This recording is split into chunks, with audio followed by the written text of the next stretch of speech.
अब आप सावली नागिन सीरीज का भाग नंबर 13 सुनेंगे। वह इस प्रकार है। देखने में पागल टाइप अधेड़ आदमी पहाड़नाथ मंदिर के पिछवाड़े की तरफ भागा और नीचे नदी की ढलान में हंसता हुआ उतर गया। उसके तन पर सिर्फ एक फटी पुरानी जांघिया थी, दाढ़ी बाल बढ़े हुए थे। वह मंदिर की तरफ आ रही पुलिस की जीप को देखकर भागा था। जीप आकर मंदिर के सामने रुकी। जीप के सामने बोर्ड पर लिखा था थाना सिसवा सूरजपुर। जीप से दो लोग उतरे, एक जेंट्स और दूसरी लेडीज। दोनों जींस के पैंट और शर्ट में थे। जेंट्स के कंधे पर एक बैग झूल रहा था। तभी जीप बैक हुई तथा जिधर से आई थी उधर चली गई।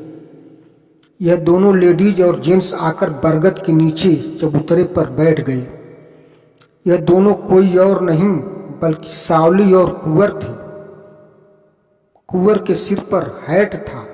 हैट सफेद कलर का था, जबकि सावली के सिर पर काले कलर की टोपी थी।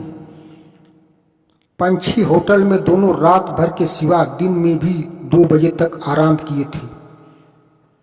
दोनों को ज्ञात था कि इन्वेस्टिगेशन के दौरान रात में जागना होगा। इस समय शाम के 4 बज रहे थे। कुंवर पॉकेट से सिगरेट निकालकर जलाया तथा नाक और मुख से धुआं छोड़ते हुए खड़ा हो गया और इशारा से बोला, इसी तरफ वह गुफा है सावली। वहां तक हम दोनों को पहुंचने के लिए इन पहाड़ों से होकर गुजरना होगा। गुफा मंदिर से पश्चिम साइड में स्थित थी। हम दोनों को नहीं, सिर्फ एक को जाना होगा कुंवर। सावली किसी कोयल जैसी कुकी और हाथ बढ़ाकर अपने लिए भी एक सिगरेट मांगी। कुंवर सावली की तरफ सिगरेट लाइटर बढ़ाया तथा कस लगाकर बोला, वहां हम सिंगल सिंगल जाकर क्या करेंगे सावली? एक एक करके तो 7 एजेंट गए, जिनका अभी तक कोई पता ही नहीं चला। वह सब मुझे भी पता है। सावली सिगरेट की राख चुटकियों से झाड़ कर बोली, एक ही बात मुझे बार बार मत समझाओ। अब जैसा कहती हूं तुम वैसा करो। इस बार मैं गुफा में जा रही हूं, तुम इस मंदिर पर आराम करोगे। इस वक्त 4:15 बज रहे हैं। अभी करीब 2.5 घंटे में सूरज डूबेंगे। रात के 10 बजे मैं तुम्हारे ट्रांसमीटर पर मैसेज भेजूंगी और जहां रहूंगी तुम्हें मोबाइल से संपर्क करके बुला लूंगी। इस बीच हम दोनों में कोई बातचीत नहीं होगी। क्या समझी? बहुत कुछ समझा। अब तुम जैसा कहोगी मैं वैसा ही करूंगा सावली। वेरी गुड, सावली बोली और कही, मेरा बैग पकड़ाओ।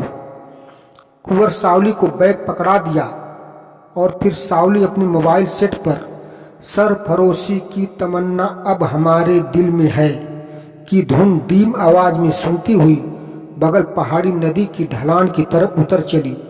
शायद गुफा तक वह नदी के किनारे से होकर जाने का इरादा रखती हो।